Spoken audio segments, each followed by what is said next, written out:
You're listening to Vova, voice of the voiceless Africa. Are Africans safe in South Africa? The ongoing debate. Hello, everyone, and welcome to Voice of Africa. Today, we are discussing an issue that has sparked concern, debate, and emotional reactions across the African continent. It is a conversation about safety, unity, and the future of Africa. South Africa is one of Africa's largest economies and has long been regarded as a destination for people seeking better opportunities. Every year, thousands of Africans travel there to work, study, invest, or build new lives. They come from countries such as Nigeria, Zimbabwe, Mozambique, Malawi, Ethiopia, Somalia, Ghana, the Democratic Republic of the Congo, and many others. Many contribute positively to the economy by opening businesses, working in different industries, paying taxes, and becoming part of local communities. Yet, despite these contributions, recurring attacks on foreign nationals have continued to make headlines over the years. Reports of businesses being looted, homes being destroyed, and innocent people being assaulted or killed have raised serious concerns across the continent. These incidents have not only affected those directly involved, but have also left many Africans questioning whether they are truly safe when living in another African country. Each time violence breaks out, images and stories spread quickly across social media and international news. Families worry about loved ones. Communities live in fear. Diplomatic tensions sometimes increase between South Africa and other African countries.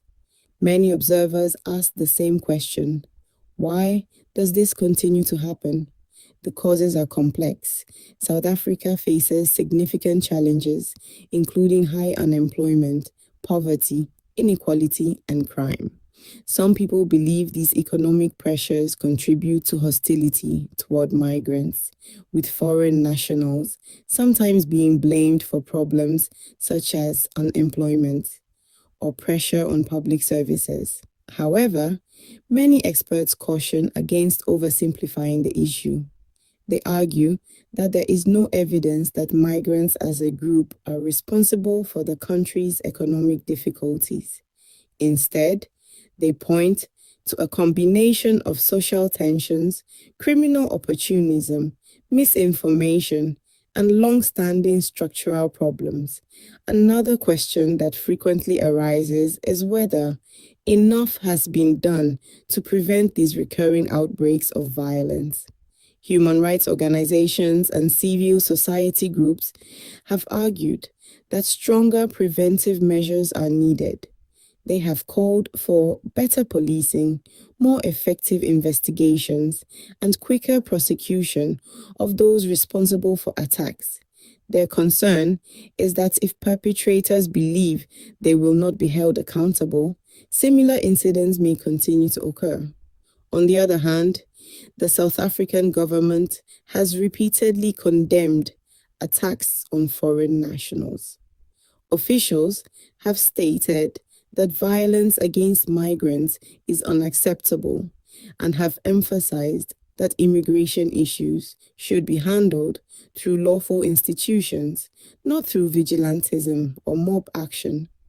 During periods of unrest, police have been deployed and arrests have been made. Even so, critics argue that repeated outbreaks over many years suggest that more effective long-term solutions are needed. Beyond politics and policy, it is important to remember the human stories behind these events. Imagine leaving your home country to pursue education, employment, or a better future, only to find yourself living in fear because of your nationality. Imagine spending years building a small business, only to lose everything in a single day. Imagine children growing up surrounded by uncertainty, simply because their parents came from another African country. These experiences remind us that behind every statistic is a human being with hopes, dreams, and a family. This conversation is not only about South Africa, it is also about the broader vision of African unity. The African continent has long promoted cooperation, regional integration, and stronger ties among its nations. Many Africans believe that every person should be able to live, work, and travel across the continent without fear of violence because of where they were born.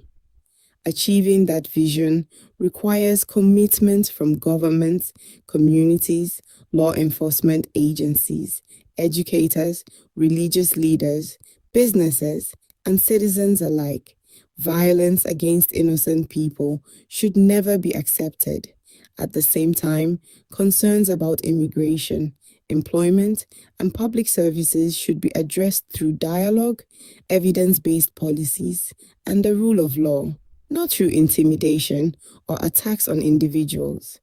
Constructive solutions require cooperation rather than division. They require accountability where crimes are committed. They require leadership that promotes unity instead of hostility.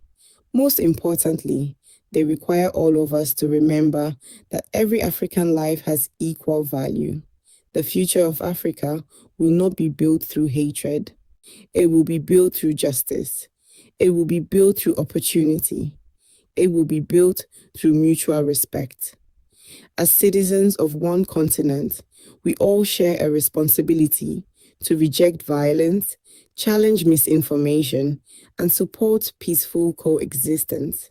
At Voice of Africa, our goal is not to inflame tensions or promote division. Our goal is to encourage informed discussion, amplify African voices, and highlight issues that matter to people across the continent. We believe difficult conversations should be approached with fairness, accuracy, and respect for every community involved. Now, we'd like to hear from you. Do you believe enough is being done to protect foreign nationals living in South Africa? What practical steps can governments, communities, and regional organizations take to reduce violence and strengthen African unity? Share your thoughts respectfully in the comments below. If you found this discussion valuable, please like this video, subscribe to Voice of Africa, and turn on notifications so you never miss our latest reports on the issues shaping Africa today. Thank you for watching, and until next time, stay informed, stay engaged, and let's continue building a stronger Africa together. Until next time, remain the voice of the voiceless.